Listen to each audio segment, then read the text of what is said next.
Hello everyone, my name is Kuldeep Singh Rathore and welcome in GATE वाला platform. Guys, आप सबको पता है आप लोगों के लिए बहुत सारी अपॉर्चुनिटीज गेट से आती रहती है। नॉट ओनली पीएसयूज में रिक्रूटमेंट, इसके अलावा आईआईटीज एनआईटीज में एमटेक, इसके अलावा भी बहुत सारी अदर अपॉर्चुनिटीज होती है जिससे बच्चे अवेयर नहीं रहते हैं। तो गाइज, आप लोगों को उन्हीं सारी अपॉर्चुनिटीज से टाइमली बेसिस पर अवेयर करने की कोशिश करते हैं गेट वाला के प्लेटफॉर्म पर, जिससे कि आपको हर तरीके की अपॉर्चुनिटीज गेट से पता रहे। तो गाइज, यहाँ पर अगर हम देखें कि कई सारे मैंने नोटिफिकेशंस आप लोगों के लिए कवर करे हैं, जिसमें जूनियर रिसर्च फेलोशिप्स और सीनियर रिसर्च फेलोशिप्स की पोजीशंस भी ओपनिंग रहती है। और बहुत सारे रेप्यूटेड ऑर्गेनाइजेशन जैसे कि आप देख पा रहे हो DRDO, BRC, ISRO, CSIR, ADA, ministry of defence, इन सब में, इसके अलावा बहुत सारे आईआईटीज के अंदर भी जूनियर रिसर्च फेलोशिप्स और सीनियर रिसर्च फेलोशिप्स की ओपनिंग होती रहती है। लेकिन कई सारे बच्चों को इसके बारे में कंप्लीट पता नहीं होता है कि junior research fellowships and senior research fellowship actually में है क्या।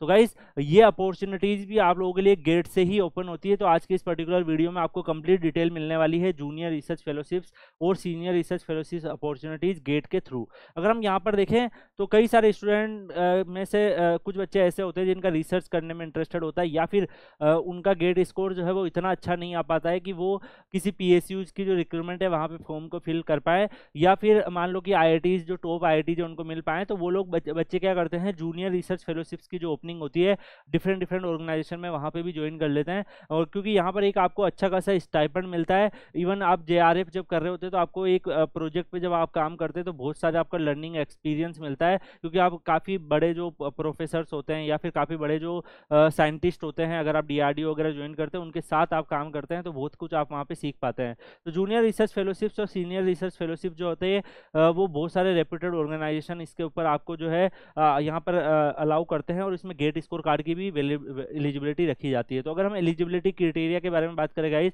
तो आपका मास्टर्स डिग्री मान लो साइंस ह्यूमैनिटीज में है, या फिर आपने बीटेक कर रखा है engineering with minimum 55% marks general category में और 50% मार्क्स रिजर्व कैटेगरी में, तो आप इस फॉर्म को फिल कर सकते हो।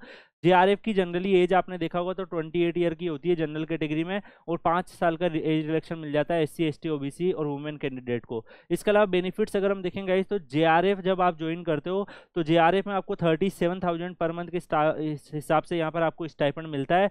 और इसके अलावा आपको ये जो शुरुआत में जो प्रोजेक्ट होता है वो 2 ईयर की ड्यूरेशन का होता है। अगर 2 ईयर से इसको आगे और भी ज़्यादा एक्सटेंड कर देते हैं, अगर जिस भी प्रोजेक्ट पे आप काम कर रहे हो, तो उस केस में आप जेआरएफ से एसआरएफ बन जाते हो, सीनियर रिसर्च फेलोशिप। तो उसमें आपको स्टाइपेंड जो है वो 42,000 का हो जाता है। और कई बार जो है एसआरएफ जो होता है उसमें आप डायरेक्टली भी रिक्रूटमेंट आती है, आप उसमें डायरेक्टली भी जा सकते हैं। तो यहाँ पर अगर हम देखें, इसके अलावा आपको एचआरए भी मिल जाता है, जिसमें आप एचआरए में अपने लिविंग एक्सपेंसेस वगैरह निकाल सकते हो। गाइज, जेआरएफ और एसआरएफ बच्चे ज़्यादातर वो ज्वाइन करते हैं जिनका फाइनेंशियल हर्डल होता है, या 1 से 2 साल का ड्रॉप भी ले चुके हैं, और अब उनको एक अर्निंग भी करनी है, और साथ के साथ लाइक एक जगह पे किसी रेप्यूटेड ऑर्गेनाइजेशन में काम करके एक्सपीरियंस भी लेना है। तो वो बच्चे ज़्यादातर जेआरएफ एसआरएफ ज्वाइन करते हैं, क्योंकि वहाँ पर आपको एक 37,000 प्लस एचआरए आपको वहाँ पर मिल जाता है। और साथ के साथ अगर आप देख पा रहे हो गाइस, तो वहाँ पर अच्छा खासा आप एक रेप्यूटेड ऑर्गेनाइजेशन में काम करके एक्सपीरियंस भी ले सकते हैं, और इसके साथ साथ आपका ड्रॉप जो है वो भी कम हो जाता है। तो यहाँ पर अगर हम देखें एसआरएफ में भी सेम है, यहाँ पर आपका एटलीस्ट 2 ईयर ऑफ रिसर्च होती है, या फिर आपने ऑलरेडी जेआरएफ कंप्लीट कर लिया तो आप एसआरएफ में जा सकते हैं।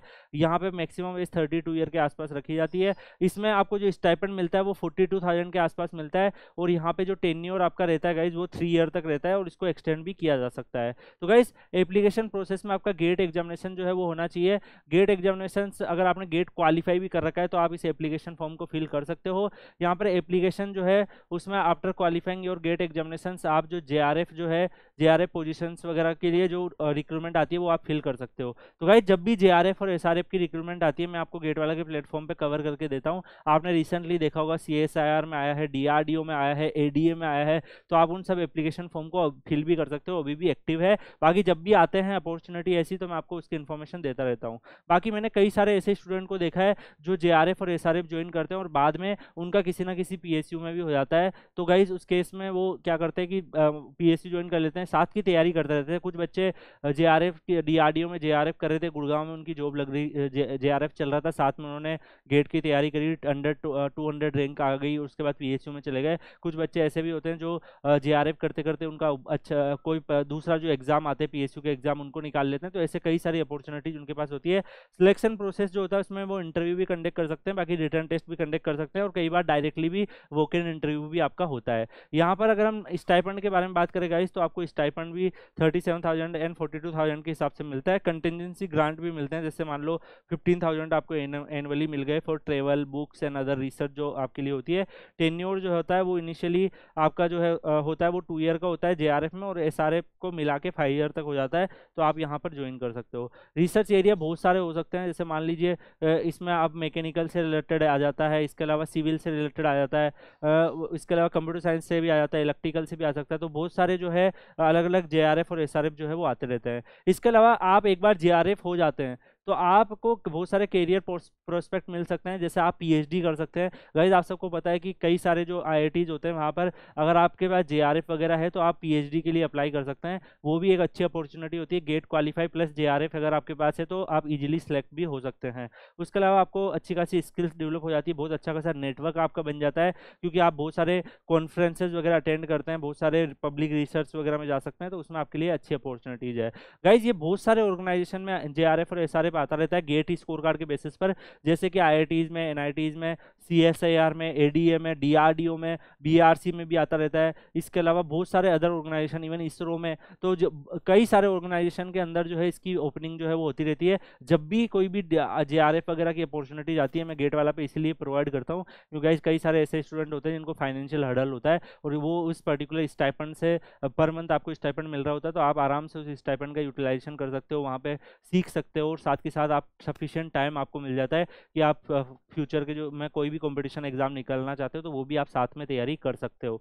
इसके अलावा गाइस और भी आगे कोई भी अपॉर्चुनिटी जेआरएफ और एसआरएफ की आती है, अगर आप लोग चाहेंगे कि सर आप सारी की सारी जेआरएफ और एसआरएफ की अपॉर्चुनिटी के बारे में भी हमें बताते रहिएगा, तो कमेंट सेक्शन में बताइएगा, मैं आपको सारे की सारी जो डिफरेंट ऑर्गेनाइजेशन की अपॉर्चुनिटीज आती है उसके बारे में अवेयर करता रहूँगा कि आप लोग चाहते हैं ऐसे वीडियो भी आपको मिले। बाकी आप लोग Kuldeep sir _PW Telegram channel Telegram पे सर्च करके ज्वाइन कर लीजिएगा। आपके करियर से रिलेटेड और भी कोई अपडेट या इन्फॉर्मेशन अगर आएगी तो वहाँ पर आपको मिल जाएगी। इसी के साथ इस वीडियो को यहीं पे एंड करते हैं, मिलता है नेक्स्ट वीडियो में किसी और अपडेट के साथ। तब तक के लिए good bye, take care, see you.